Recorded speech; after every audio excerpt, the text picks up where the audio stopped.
Bogedde wali mu kifo ekitukuvu ekyatonda Namugereka atudde ku mukono gwe ali mu kifo ekituufu era Bogedde wajja kudda kumviriza abalamu alamule ku baana be ne ku bazzukulu be.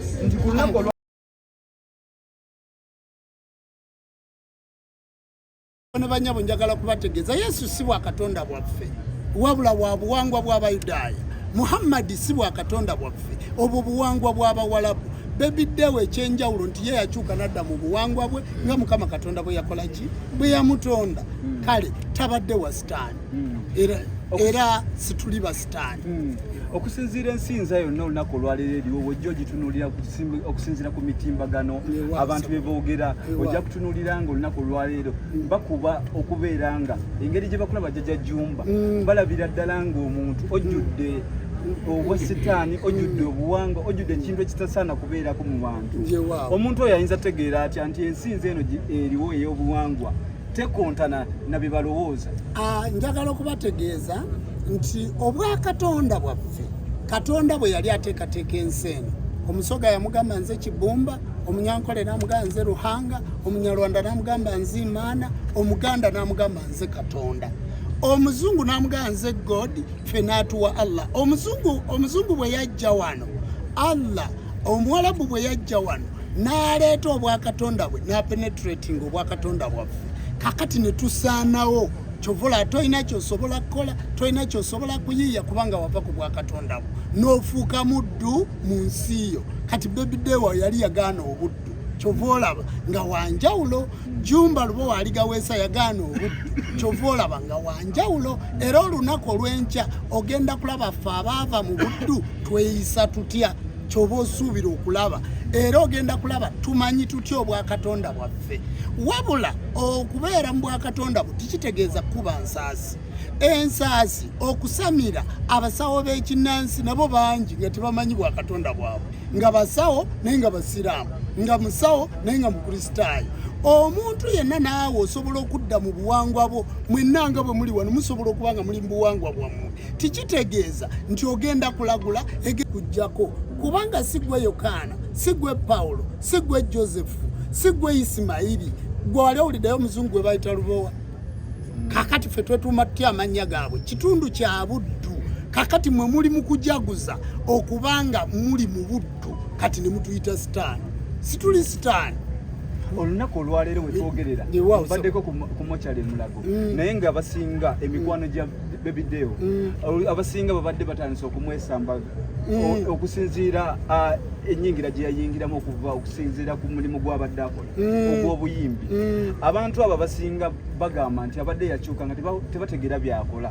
Olowooza abantu bano be baba n'obuzibu okusinziira ku bigambo by'oyogera, oba obuzibu bukusinziira ku bigambo bye bawulira, oba amadiini olunaku olwaleero ge babateekamu? Anti Omuzungu bwe yajja wano yatukyayisa obuwangwa bwaffe n'atusibako ebitabo bye. Kati abantu bonna abali wano nange ayogera naawe nze nali Isimayiri neddeewo omuwulira gwe tugenda okusabira mu buwangwa era owulidde eddeewo, kitegeeza alina eddiini mwe yakola ki, mwe yava. Naye eddiini kitegeeza buwangwa. Kulaana egamba nti izajja abo kiribanga kituuse Nasulullahi okusalawo kwa Katonda walifaatu kuli bakuwanguzi. Ogenda kulaba ebibinja n'ebibinja nga biyingira fi ddiini la buli kimu mu buwangwa bwakyo. Kati eddiini kitegeeza buwangwa. Kati gwe Omusiraamu oli Muwalabu, gwe omulokole olwaleero gwe tunulira obulokole gye buva. Tunuulira enzikiriza yaffe ey'obuwangwa n'ennono esinziira wano mu nsi yaayo mu buwangwa bwayo. Kakati Bogedde abalabi mmwe be baayoza obwongo ne babajja ku buwangwa bwammwe, mwe mumuwadde mu mulabo obubi. Naye linda otunuulira ekitiibwa mwagenda okugendera. Era njagala ombulye Wakanda bakubafuba meka. Wakanda bakubafuba meka nga ntudde ndi mu kusaba. Naye olwaleero nzize kiro ngenda kusula wano, ngenda kusiiba wano. Buli ekyetaagisa kyonna ku Bogedde tugenda kikola. Kubanga abadde wa buwangwa naki na nnono, ate abadde muyimbi. Abayimbi bakoze loolo yaabwe, naffe tugenda kukola loolo yaabwe. Yeewaawo olunaku olwaleero okusinziira ku famire gy'abadde avaamu oba n'eddiini gye yasookerwamu gy'ogamba nti yali eno eyamubatiza erinnya ddeewo, tugambe nti kati tugenda muziikira mu byabuwangwa oba tugenda kusigala ku ddiini gye bamubatiza? Tugenda muziikira mu byabuwangwa na nnono.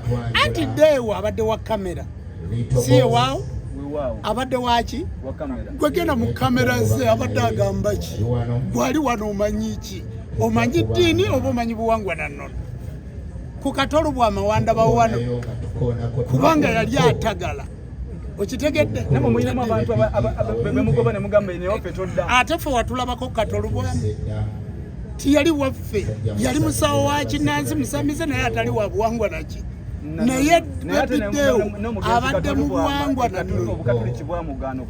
nanti kati gwe bw'obeerayo ng'otagala nga tolambise gwe tunulira vidiyo za Befuze ondaba naye emirundi emeka kumpi nyingi era buli kitundu kyonna ky'owulira abadde tasobola kumalako wiiki nga tannayogera nange kati kitegeeza nti waffe baabeewaabwe tebakimanyi nti abadde wa buwangwa nannono tabadde musamize kyokka wabula abadde wa buwangwa naki nannono yewaabwe kati omuntu asobola okuba musamize naye nga si wa buwangwa naki kati sisuubirayo munnaddiini ayinza kuyimirira ku Befuze mpozi nga mulwadde wa bwongo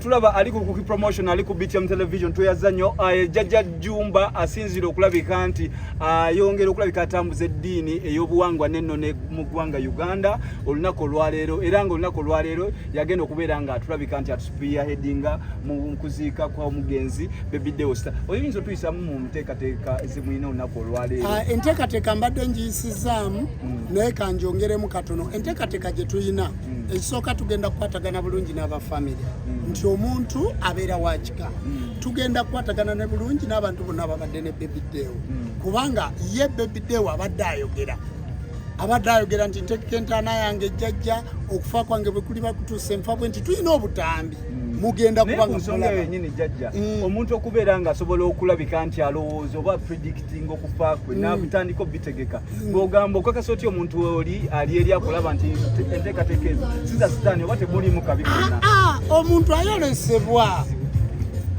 ayolesebwa omuntu amanya omuntu oyolesebwa oyogera n'obwakatonda bwo era ababadde bagezaako muwakanya yabavumye si bwe kyabadde nakagwe kankuweereze ku ssente naye nze nteekateeka ki ntaana yange omuntu ayolesebwa omuntu amanya fe twogera ne Katonda omuntu amanya kakati gwe bwogamba nti Befuze afudde bubi kati driver wa bujingo gwe bakuba amasasi ye yali tasaba Pastor TB Joshua tabadde mulokole Sipiriano Kizito Lwanga tiyalina bwakatonda okufa tteeka okufa si lubaale kyogamba nti abantu bonna amalalo ge mulaba bafudde lubaale wabula ddeewo mwebaza nti abadde alina okumanya Ekiddako abadde yeeyita Ssaabaswa Ssaabalanzi kabona kitegeeza yalanze n'okufa kwe tukitwale nti olunaku olwaleero Befuze okutuvaako gwe olunaku olwaleero ali mu geyeena ali mu ggulu Befuze ali mu kifo ekitukuvu